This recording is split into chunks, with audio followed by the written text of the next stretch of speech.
Hello, Charlie TCG here, and welcome to my Looking Forward episode. Today, we are looking at Giratina Vstar. Is it really that busted in Japan in the City Leagues, as well as some of the new cards that got revealed last week? So, starting off, let's look at some of the new cards. They're going to be focusing primarily on the next set of the final evolutions from Scarlet and Violet. These are going to be released next month in Japan, but for us, we have to wait all the way till June. At first glance, I find them to be quite a lot. They need these EXs. They are all 2 energy attacks and can really work well with Cheryl to heal some damage and just hit hard. But if you look at Red, it needs a lot of damage, just 270 damage, but then just 10 less for each damage counter on it. You can use this with Cheryl and Armor Rouge and Magma Mason to move the energies across. You've got Quaquaval, which does 230 for 2 energies.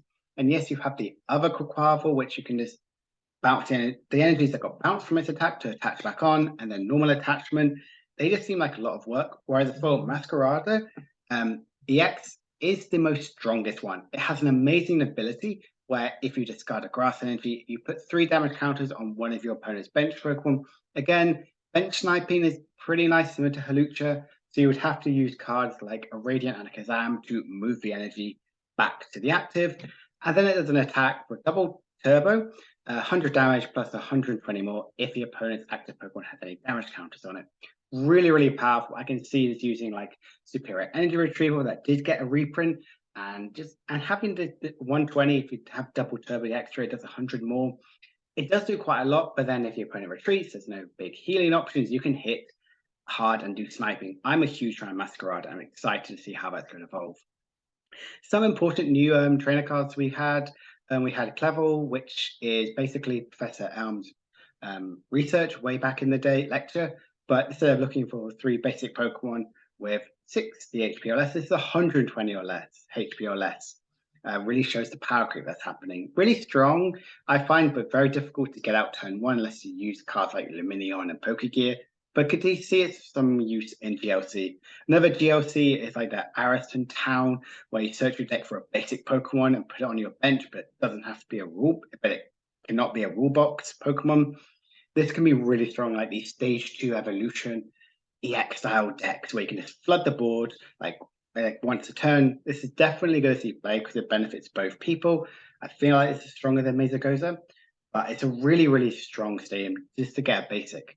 And then Luminous Energy. I'm a huge fan of this. This is pretty much the new special energy. It provides every type of energy, but only provides 1 energy at a time. But if this Pokemon is attached to a Pokemon that already has special energy attached to it, this is a 1 colorless. This is now just a colorless energy instead of being a multi, similar, always going to be this multi-energy card.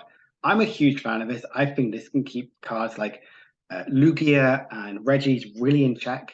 And I think this is such a nice way to add introduction to these huge and creative toolbox style decks where you can have these multiple different energy style attackers. And with also basic energy as just a buffer, you can use like if you want to use Melanie or water energy. I really am a huge fan of this Luminous Energy, and this will 100% all see play. So now let's look at the City League. So this is from Pokebook, a really, really helpful site. And this is pretty much the metagame, all the top 8 that's gone on the 30+ City League challenges. As you can see, that's a lot of decks they've compiled. And basically 35% of it is Giratina Vstar. This is a combination of both Arceus and Lost Box, but that is an insane number. Now, why is this number so high? Why isn't it high now? Well, Lugia was definitely suppressing the format, what we're currently expecting, especially after Orlando Regionals. I'm going to cover that tomorrow, my thoughts and feelings on it. But we also have Say Goodbye to Big Parasol. So you can use this V-Star attack. Sableye can spread more damage because there's no Scoop Up Net. So it's a lot more spread and can do a load more damage. Especially, it's got 280 HP, which can also hit for 280 damage. Super, super strong attack, super powerful Pokemon, and 100% why it's that high. Then after that, we have Lost Box. This normal one, this kind of varies on either like Sablezard or Moltres.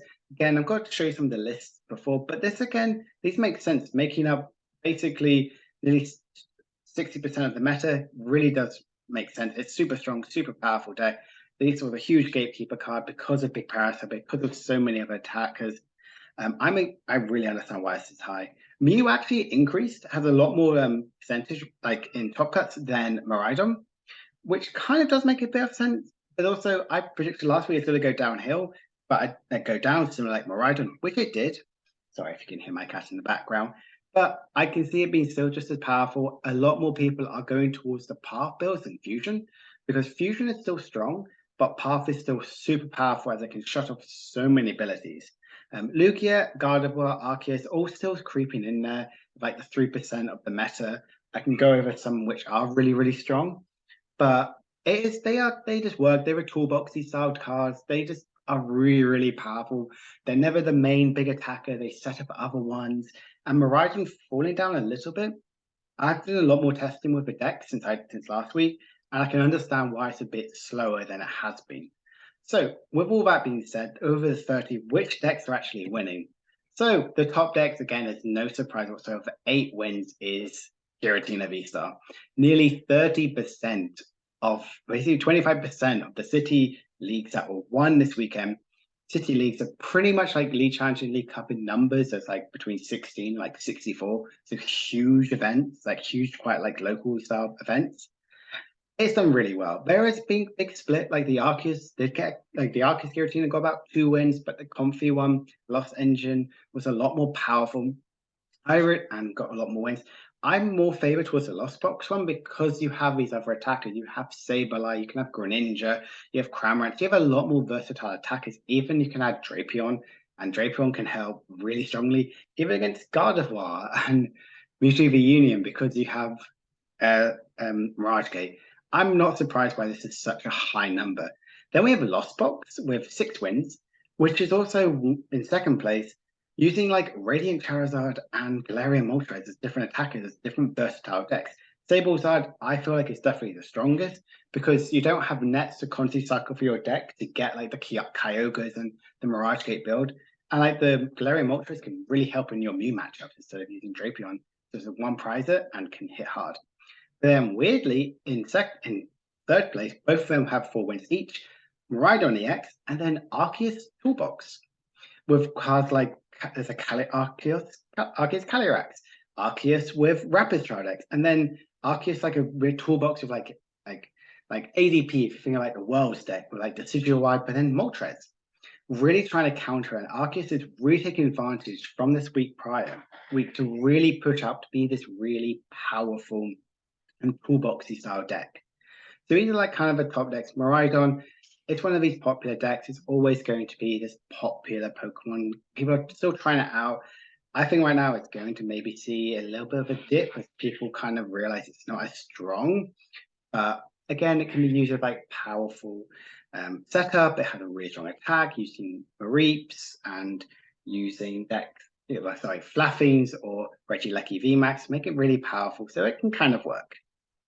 So let's show some of these lists. Again, these are all from the same website. Really helpful resource to understand about post rotation. As you can see, it's very simple. These are lists that did win. Up here, we can see this is a very bulk standard Giratina Vstar Lost Box style deck. It kind of had like, so again, the attackers I was talking about. It's very simple. Uses the brand new stadium card, but nothing much is really gained. It literally just gained the new stadium. But because it's a goodbye to Lost Big Parasol, that's why it's so strong. Then the Arceus one can really come back in. Power ups, you can attack with this pretty much turn 2. You can use some other, like utilize some special like item cards, especially Path to Repeat, to slow down your opponent as much as possible, and even V-Guard to give this potentially 300 HP. Big fan of these style lists, but if I was going to play Giratina sleeve up ready, I would lean towards the Lost Box build. And then go on to Lost Box. These are some winning Lost Box lists. As you can see, it is going to Sablezard and this more like heavy sort of like tech like toolbox with Galarian Moltres, Galarian Zapdos, and even like Greninja and Lumineon. Very focusing high on some V attackers and using Halucha. But I think Lost Box is super strong. You do lose your scoop up nets, so you can't like recycle, get them as quick as possible to get Sableye. But you adding more switching cards, have a stadium with free retreat. It's just a really, really powerful deck. You shouldn't be sleeping on this. I think, especially the Sable deck gets really, really strong. Is that the amount of pressure you can put on all of them Lost Box. I'm a huge fan of this, and this is, again, is the reason why it's doing so well. Here are some of the Arceus Toolbox decks. Again, these are very different. Like we're hardly seeing any Arceus right now in the format in our current one, except like with Duraludon. Whereas here we are seeing more creativity. We're seeing like return to Rapid Strike Urshifu.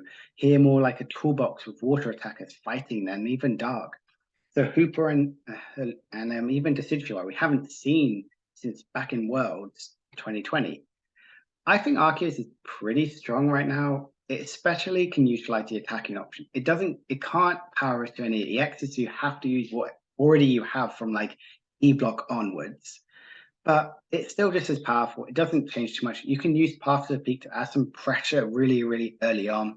You can see they're both running the Drapion, both running Pumpkaboo, and also the Gradient Gardevoir to boost up its HP and try and stop the Giratina from getting these one-hit KOs.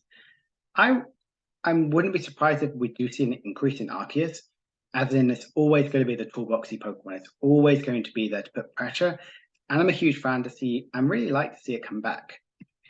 Last ones we're going to talk about is Miraidon. As you can see, these are two style lists for it. You can use the one up here, which I really am a big fan of, where you're focusing on like some of the flapping engine, or just the straight up really powerful, really quick with your Raikous and your Regielekis. Both of them are running the Regieleki, and the most common theme I did see from the 4 winning list were them running the Regieleki.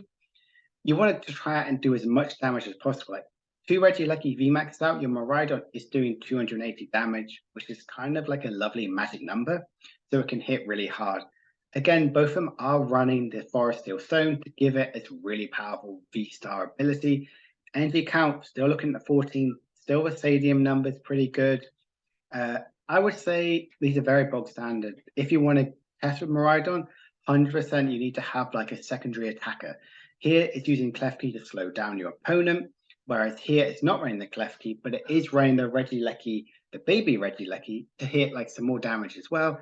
You run 2 Regieleki VMAXs out, you're hitting 280 damage, really, really powerful. But I think this build is more where I'm leaning towards. I think from testing you need more switching out, purely on the basis on getting as much as you want. So what's going to happen next to round up this week's video?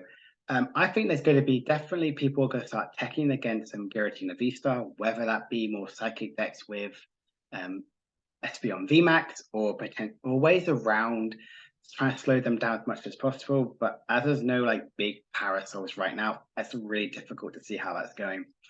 Definitely Arceus Vstar is going to increase. I think, as we've seen, it's been in 6 of the winning lists, like 2 of them being Giratina. This card is not going to go away, and it's really coming up to be like a tier 2 deck, or even straight away after this one weekend. So 100% don't sleep on Arceus. This card is going to increase in popularity. With Mew VMAX, it did get 3 wins, but it just fell down a little bit. But I think it can keep up, but it's going to feel this pressure. Like all of these two decks here, they played dark archetypes. So that's something which Mew really hates. So my predictions are going to be for next week. We're going to see a slow increase in Arceus. Again, I think Mew is going to go down a bit, and Giratina is going to about stay the same by being about 35% of the meta. So I hope you enjoyed this week's video. Tomorrow I'm going to talk about the Orlando Regionals, and then next week we're going to see how impactful some of the city leagues were to see next week's results. Hope you guys enjoy this video, and I will see you guys soon. Bye for now.